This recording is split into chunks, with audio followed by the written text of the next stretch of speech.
now. Okay. Jesse Konig, it's great to finally meet. Actually, I think we last talked on the phone, so we didn't actually see each other. And you're in Costa Rica right now, right? Yes, I was saying before you jumped on, this is a rare jungle Jesse sighting. Usually I smell like French fries or have a baseball hat on with Jesse and Benson decked out, and today I'm in the jungle. But I'm very glad that we're getting a chance to meet. We Yeah. got a crazy year behind us and a crazy year ahead, so escaped for a week to do a little quick recharge, but couldn't miss out on this opportunity to chat with you because it's been so fun to be a part of Organuary, and it's been great to see how people have been responding. So I'm very excited to dig into Tallow and all the fun stuff. Yeah, well, let's get into it. So college friends, you and Ben, Yep. and what though made you jump on fries specifically?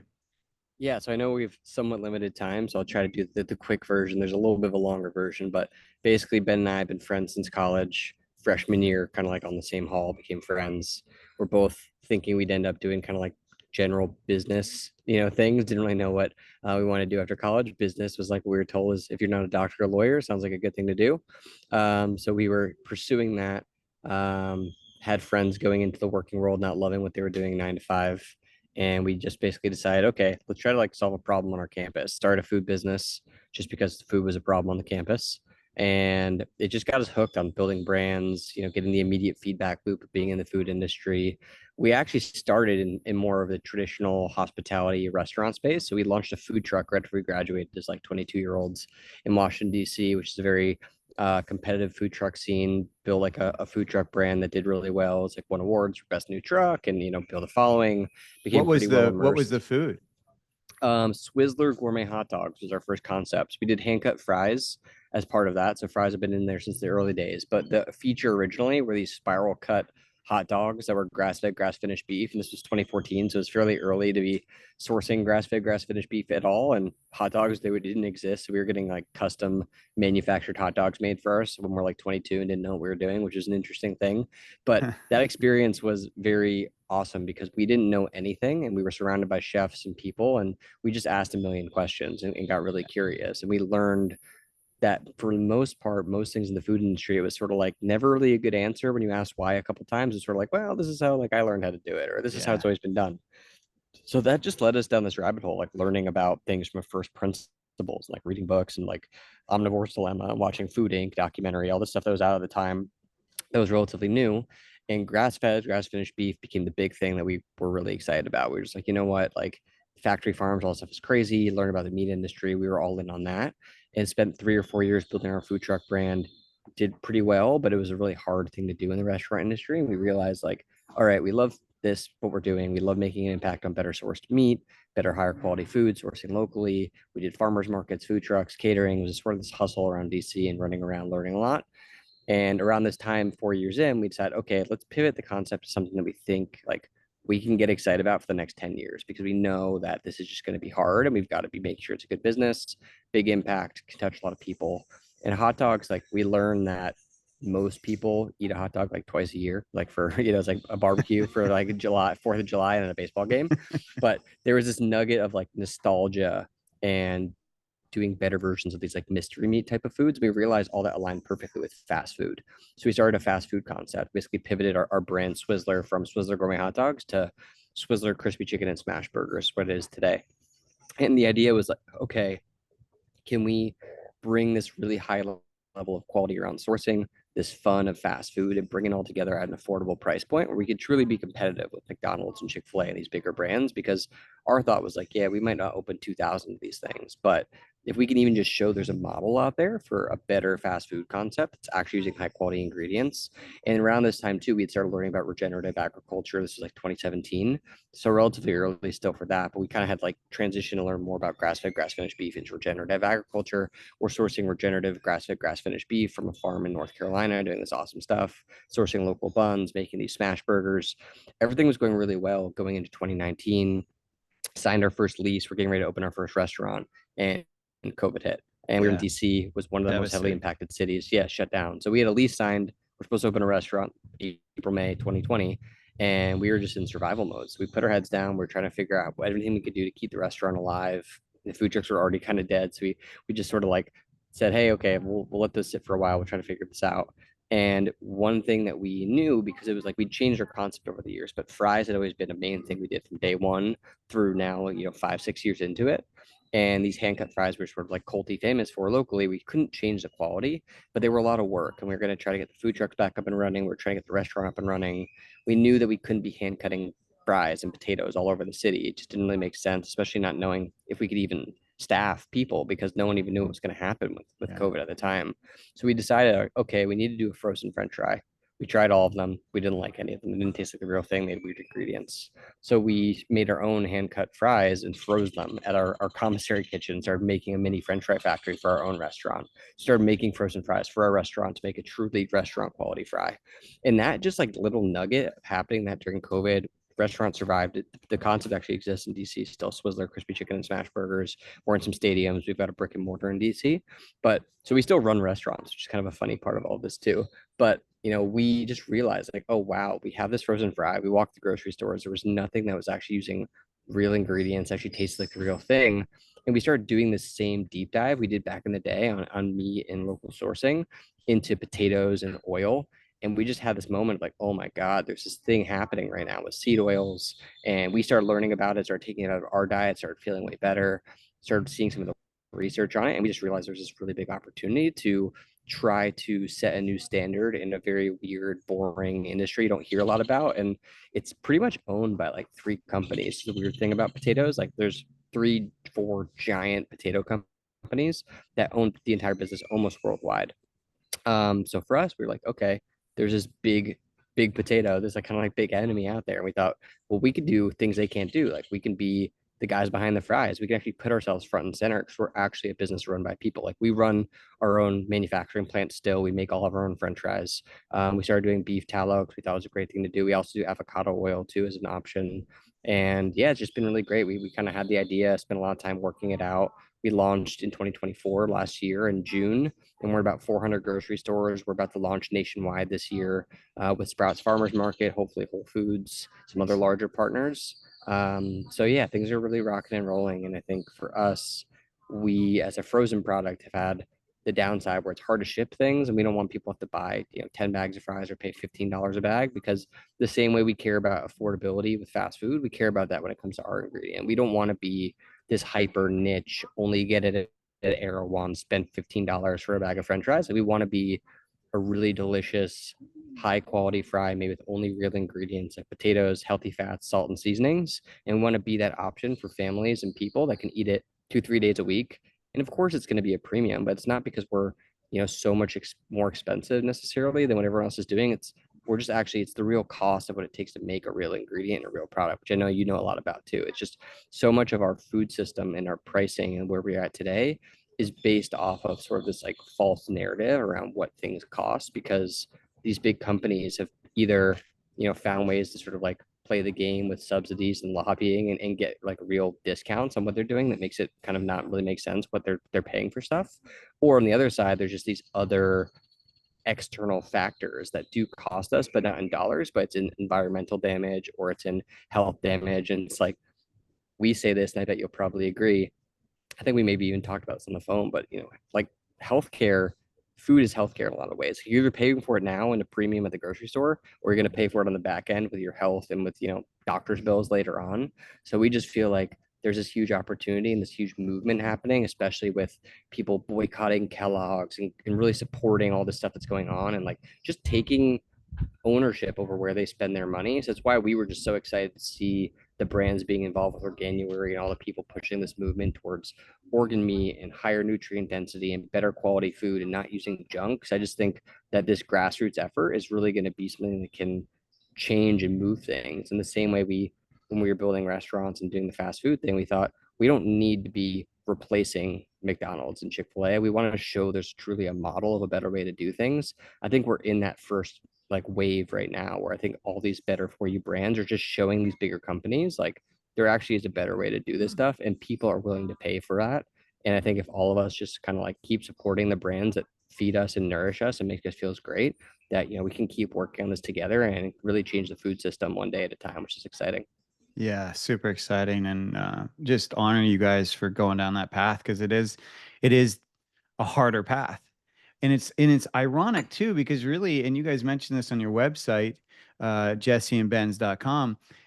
You guys mentioned like it's three ingredients, and it's like, so in many ways, you're simplifying the ingredient list, which is paving its own way as well, because I think in most people's minds, that's not possible. So can you talk a little bit about like, well, why are the other companies using so many ingredients, and how did you kind of like what's different about your product? Like is there a difference in the process of what you're doing than them? Like are they putting those ingredients in their product because that's a way to offset the price? What's Yeah, your so thought it's around that? really it's a great question. It's an interesting thing. It's one of those things that we're so close to it that we never think to explain this stuff, but it's like really interesting. So I really appreciate the question. It goes back to my mind incentives. Like these big companies, and the name it's like Lamb Weston, Simplot, or Ida, which is kind of owned by Kraft Heinz and produced by Simplot, Cavendish, McCain. There's basically three or four companies, like I said, that own the entire frozen manufacturing of French fries. And I don't think there's a grand conspiracy, but they all know what each other are doing, and they kind of keep their pricing around the same, and they all kind of do the same thing. And what they're trying to do is produce a commodity product at scale, and they're trying to basically buy tons and tons and tons, literally, 2,000 pounds at a time, tons and tons of potatoes, produce them. They make 1 million pounds of fries in a day at Wow. one factory. And they'll spend 80, 100, $150 million on a factory and try to automate it and run these things at crazy, almost 24 hours a day. And because they're doing that, and some of them are also public companies, which I think is interesting too, which creates these incentives where they're not incentivized to slow things down. They're not incentivized to do things the right way. They're sort of incentivized to like keep their quarterly earnings or keep the game, to keep things moving. And I think because of that, it's created this weird opportunity for a brand like ours because we're not doing anything particularly innovative other than just staying true to the process. And that we took this hand cut, twice fried Belgian style fry, the same way any great chef in the country is making their French fries. That's how we do it, is basically our process. We've had to scale it up slightly just to make it so it's a little bit more continuous to work at a larger scale. But all of it goes back to like, how do we stay as true as possible to like this Belgian style twice fried fry, this house cut style fry we think about it as. And because of that, we're doing things that we're just taking more time in the process. There's certain parts of it that we're going a little bit slower than the big guys, and we're not stripping things out. The big thing that they're doing a lot of the times is they're trying to strip out the nature of these ingredients really. And by doing that, you strip it out, it gives you a blank canvas. So you can make the same consistent product all over the time. So like, for example, you'll notice in almost every bag of like commodity big potato French fries, most of them have dextrose or some type of sugar in it. And it's because sugar is sort of the enemy of making French fries, because you get sugar into the potatoes, which happens naturally if they get too cold. There's a lot of things that can happen. But like if you're making fries at home, you want to be thinking about the starch content and the sugar content. Same thing. If sugar gets into your potatoes, when you go to fry them, they turn too dark. They get brown. And that browning is like not appealing. If we're a customer, we get a bag of fries, there's these really dark bits in there. We're like, oh, this is gross. I don't want that. So the big guys, they basically find a way to cook out the sugar and then add it back in later. So, right. So, like, they're basically cooking out the sugar, the part that's naturally occurring in this fry, and they're re adding it back in. They think they're smarter than nature. They're adding this thing in later on. And there's I think a 19-step process they're using when they're making their fries. And in that, they're basically stripping out so many of these different things and trying to add them back in at different points. And the other crazy thing is they're using these really industrially highly processed seed oils because that's how they built their business. It's been something that's been a part of it for at least the last 40 or 50 years. And I think that the other thing that is sort of common sense and I think obvious when you think about it for just a moment is the frozen potato industry was built around the fast food industry in the United States, which is why we got this weird insight from both sides. And that McDonald's has been using a third party, Lamb Weston and Simplot, actually both make French fries for McDonald's. And those two companies kind of grew up at the same time as McDonald's. When McDonald's in the 40s and 50s and 60s was growing a ton, Lamb Weston and Simplot were also scaling up their production to be able to support that growth. So when they were trying to, scale up, I think it must have been the 70s or 80s at this point, they in the 90s made that switch to seed oils, from Yeah, and using they were beef using tallow actually back tallow in the day. before that, right? At McDonald's. Yeah, which we can talk to, which I think is interesting. But when McDonald's made that change in 1990, that just basically set in stone that the big guys are going to be using seed oils until McDonald's makes a change because McDonald's is a huge customer and an anchor customer for these guys and kind of holds them, keeps them honest across each other.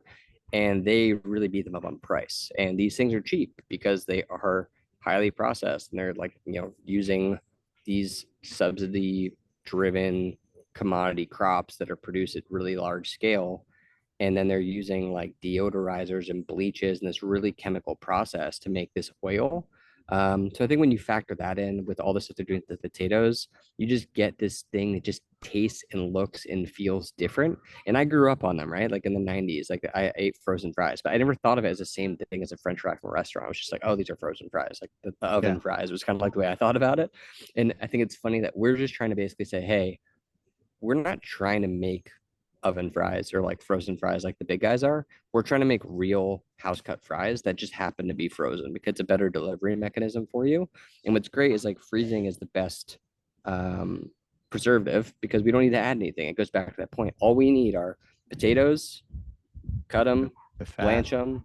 Yeah, high quality fat to fry them in.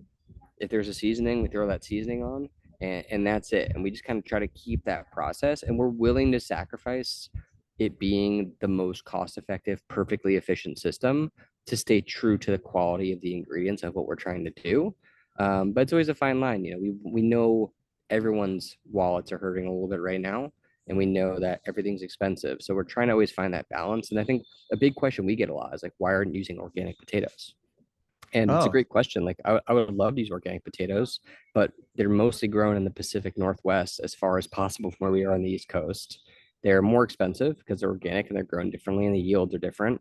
And they are the shipping across the country is really expensive and not that sustainable to be trucking stuff as far as possible. So when you factor all that in, it's looking at that balance where it's like when I look at the growers that we're using for a non-GMO potato and the benefits of going to organic, and then the cost difference between an $8 or $9 bag on the shelf to like a 12 or $13 bag. it's a big It's just like difference. how many people can we touch and how much impact can we have? And our goal is really to make so every freezer in the country has a seed oil free fry in it instead of a seed oil fry in it. And for us to do that, we need to be conscious of trying to thread this needle of maintaining the taste and the quality and the premiumness on that side, but not trying to go so far in the direction of being a premium price point to as much as we can control it. And we've thought of other solutions there. Like maybe we do have like one SKU of like an organic French potato with regenerative tallow or something like that. That could be this like hero hyper amazing thing that's going to be more expensive if people want to pay up for it. But like the bulk of what we do, we're trying to focus on, the 80-90% best things we can do while keeping the price relatively competitive with the big guys. And I think one thing we've just always tried to be as a business, Ben and I, is like we're not afraid to take on harder challenges. Like if people were doing like the advice we got was like, oh, go find a co-manufacturer to make your French fries, but we would have had to make sacrifices to the Yeah. process. So we said, you know what, we're going to figure out how to go build a 6,000 square foot manufacturing facility and start making them ourselves. And I think that's the kind of stuff that we just through kind of trial by fire and opening a restaurant during COVID and doing these things is that we've learned that sometimes the harder the thing is, it actually makes it the bigger the opportunity because once you figure it out, it's going to be that much harder for someone else to copy. And it's going to be a little bit of headache and brain damage up front. But if it's going to give you a better product at a better price and it's going to help us meet this mission of replacing these fries in every freezer to something that's better for people and that tastes better too, we think it's worth it. And we're down to figure it out. Yeah, wow. So are you guys able to source your potatoes though from small farms at all, or do you have to get it from are you kind of, what's your touch point with your sourcing for the potatoes? Like, because I know, sometimes it may not have the USDA organic, but doesn't mean it's not quality, right? Yeah. So what we have found from a quality perspective, from a taste perspective, is that russet potatoes generally we found perform the best most consistently, gives a really high quality French fry. And almost all the russet growing in the country, and that's not to say there's always outliers, but the vast majority of where it's being grown is in Idaho. So we basically had to start there and say, okay, how do we find growers in Idaho that can meet our specifications for what we want with the potato? We want to make sure it was a non-GMO potato. We want to make sure that there was like some consistency and quality and kind of traceability back to the farmers where it's coming from.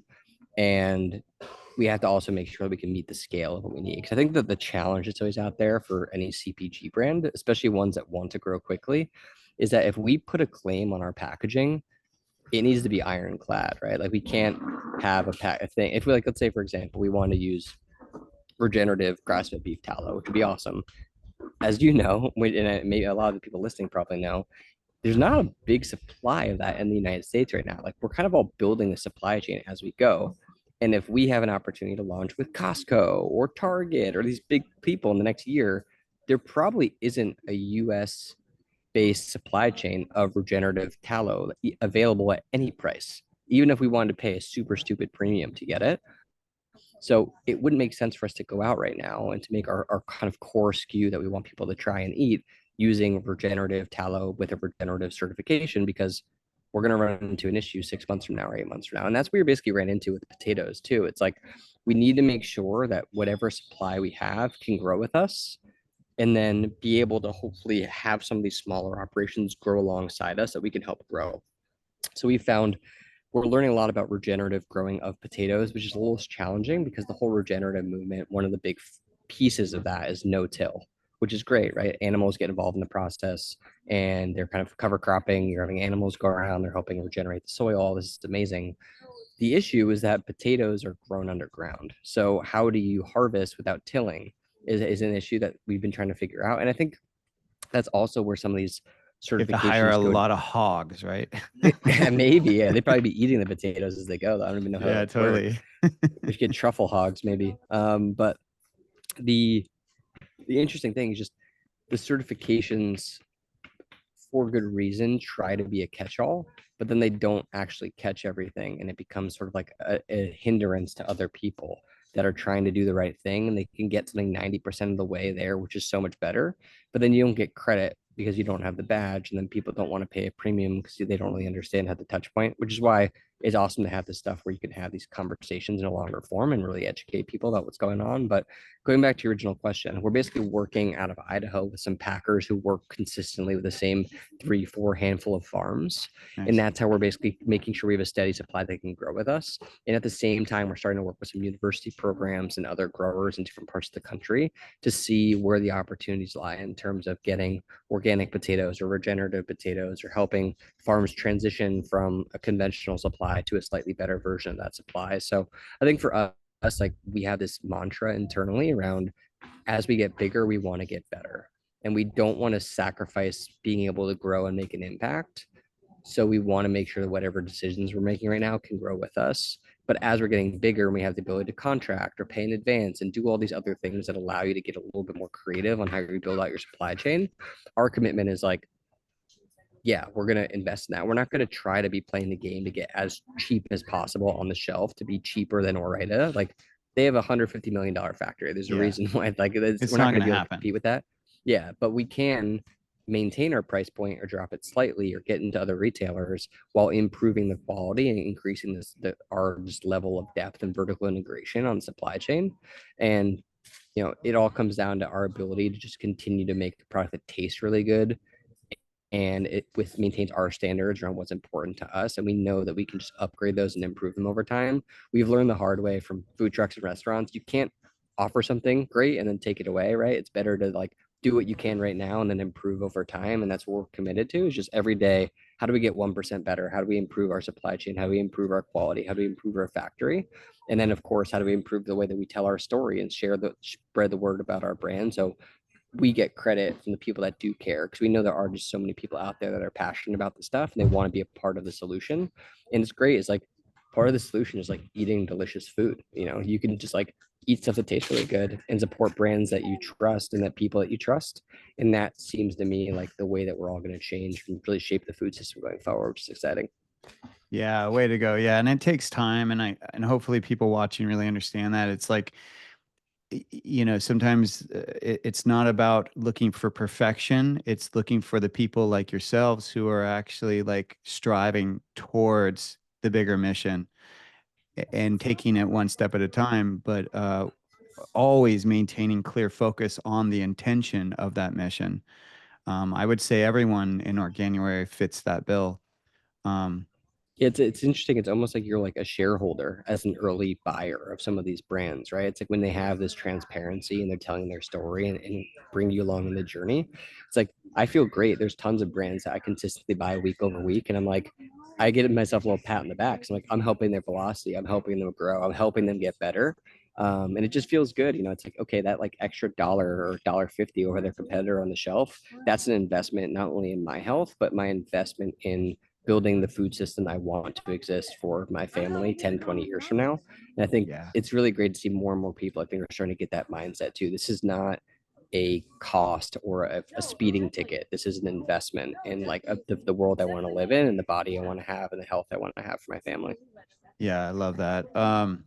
We don't have a lot more time, but let's just talk about the tallow piece, and what you notice even between the avocado oil and the tallow. And I actually haven't tasted your product yet, so maybe you can talk about the taste difference too. And Yeah, obviously you did a deep dive with McDonald's and tallow, the history of tallow with fries, so maybe impart that as well. yeah, and I think I've went on some tangents here, so I probably ate up some of our time. But um, yeah, I mean, so the interesting thing is for many people have seen little clips about this on social media, but McDonald's just started in the 50s. McDonald's brothers started the first one. Ray Kroc comes in, starts franchising it, Illinois, and it sort of spread all over the country like wildfire. I think the one thing people don't give McDonald's a lot of credit for is that it was an incredible company for the first 30, 40 years of the business. Probably the first 30 years, I'd say, where they built out, I think, 1,500 restaurants, 1,000 restaurants, more than that, still using tallow, still being maniacal about their supply chain. They built the standards around ground beef in the United States. There wasn't an 80/20 ground beef before McDonald's. Right. They specced out a specific way they wanted their ground beef to arrive that created that. So there's a lot of good things that came out of it. Unfortunately, that standardization just kind of kept going to like optimize, optimize, optimize, which has also led to factory farming, a lot of the terrible things that have come out today. But one point of focus for McDonald's early on when they started out was that they did all their French fries in beef tallow, and their golden fries, their golden spuds, was something they were probably most famous for on their menu. They were really fast, they had great service, they had incredible fries, and the burgers and stuff were pretty good too. Oh yeah, the And I think flavor and the fries, if anything, was what people most went to McDonald's for. yeah, yeah. So the golden And then arches that, and golden fries, right? Yeah, that was like their yeah. thing. And then that And I think changed in 1990. I think that's when they switched. Yeah, in 1990, in the background on that, what I've heard, and I've read this really awesome book called Behind the Arches, which goes in this really big deep dive into McDonald's, which is great. At least the first kind of half of the book is amazing, and the second half is I've a little read bit that more about book. like their That's a yeah, great book. it's awesome. But the main the cliff notes of the story is in 1990, I think late 80s, there was a prominent politician or businessman, I think it was, who died of a heart attack, or his father died of a heart attack. I think it was Philip Sakhanov or something like that. Probably should know that. But basically, they blamed saturated fats for this heart attack that happened, and went in this really big lobbying effort to demonize saturated fat without a lot of research, without a lot of like stuff. It was just they had this thesis, and I think we all know like research is something that is great when it works, but it also can be biased. It can be wrong. There can be competing studies that are both showing different things. So basically, they got this conclusion that saturated fats were the enemy and spent millions of dollars building out this campaign to basically demonize this. Um, and when that happened, it created this public sentiment and outcry. And at the time, McDonald's made the change because public sentiment changed. I think if you really got behind the boardroom, I'm sure there was the public sentiment part and that they could cut their costs by 80, 90% by switching over to conventional oils. I'm sure that helped too. But lo and behold, people were sort of like demanding it at the time. And there was a big cost savings. So they made this change. And But yet they still used like meat flavor because I think they yes, recognize that that's really what was attracting people to their fries. yeah, it's amazing. It's a great point. I mean, today there's a 19 ingredients in McDonald's French fry. In there, there is a dairy additive and a wheat additive, and those two together are supposed to be mimicking the flavor of beef tallow, like the distinct flavor of McDonald's fry. So So they went McDonald's through. They're not gluten free then, the fries? No, fries are not gluten free and they have dairy in there. It's an additive that they make specifically for them. I don't Um, eat there anymore, but I was like, I didn't know that. That's insane. yeah, it's and I didn't like believe it, and I was looking at their website and found it myself and went and asked, and it's crazy. Yeah, it really is a wild thing. You would think it's a French fry. How could it be not be gluten free? It's just potatoes, oil, and Yeah. salt. Well, lo and behold, there's 19 ingredients in McDonald's fry. So the original And and recipe of and let's McDonald's just fry, highlight again, Jesse and Ben's has three ingredients, three everyone. ingredients exactly, and the original 19 versus McDonald's French 3. fry. The original McDonald's French fry was potatoes, beef tallow, whatever they're frying it, tallow based frying oil, and sea salt. And Yeah, that's what we do for our fries. And then we mimic that exact same thing with avocado oil, being that we want to have an option that was for people that don't eat meat or they don't really sure. understand what tallow is or don't know about it. So we have the tallow skew, which is tallow and sea salt. We've got a classic sea salt fry, which is avocado oil, potatoes, and sea salt. That's it. And then we have a rosemary and garlic version that is the same as the classic sea salt with avocado oil, potatoes, and salt, but we use dried rosemary and garlic powder. So it's all real ingredients. There's nothing you can't pronounce.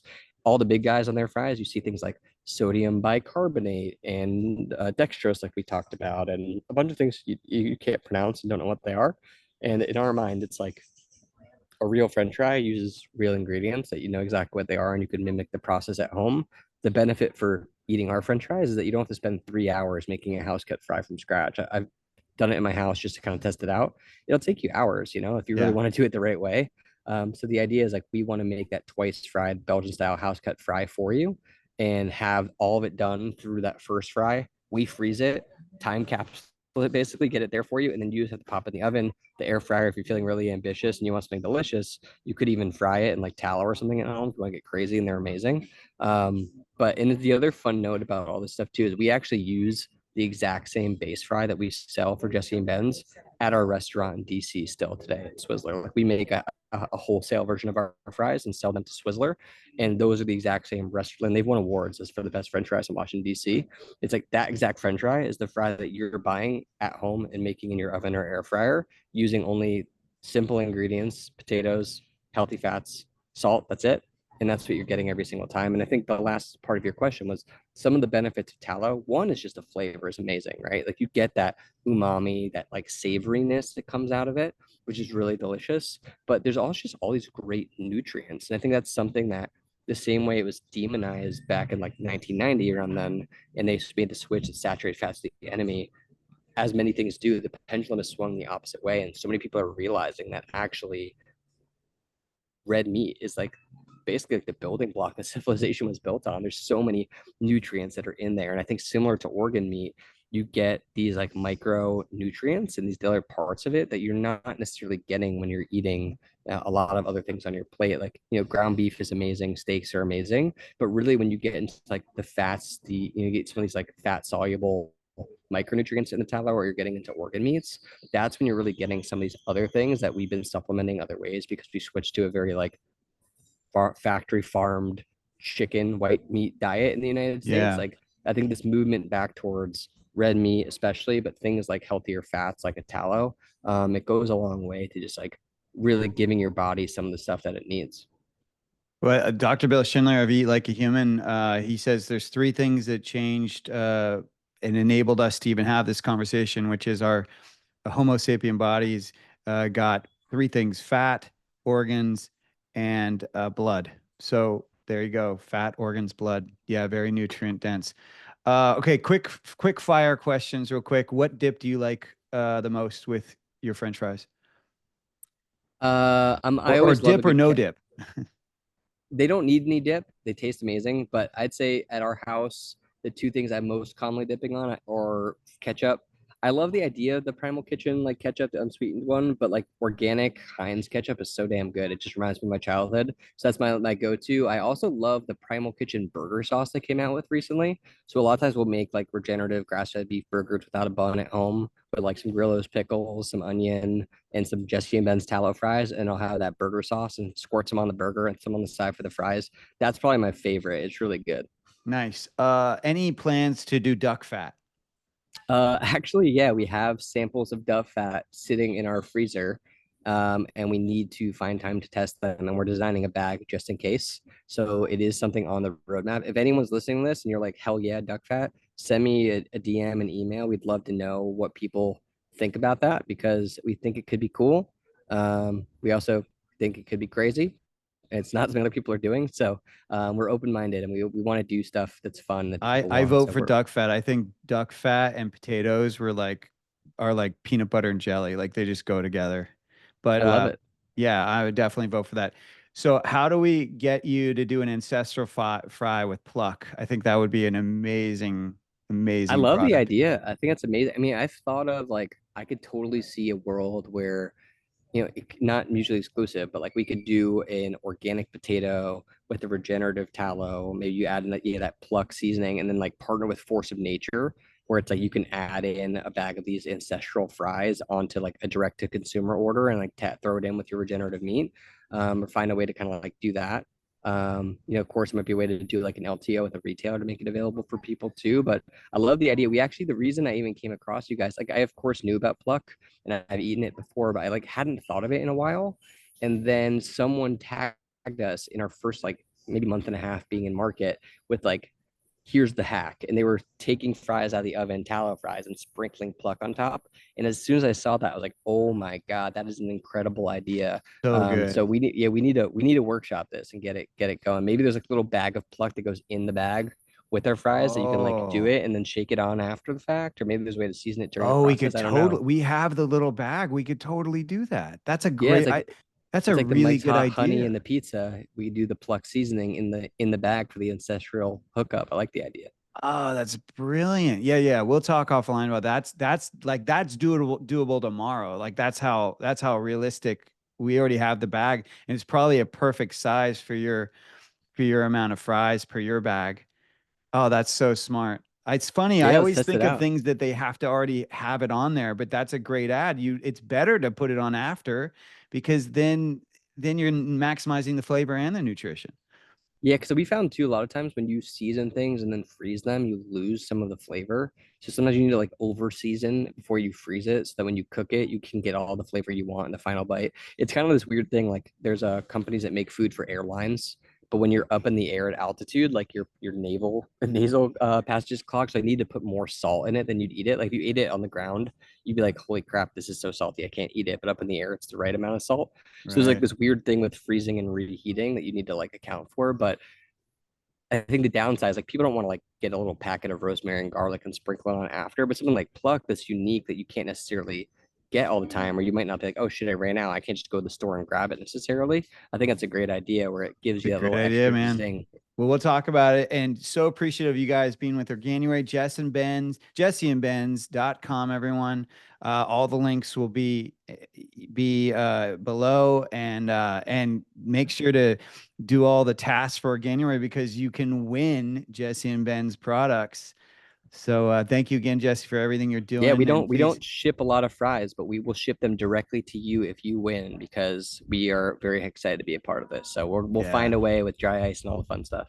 Awesome. Well, thank you again, and thank you also for giving up your a little bit of your vacation. And please continue. Take care, and we'll Thanks. talk. We'll talk at another time. Oh man, sounds good. All right.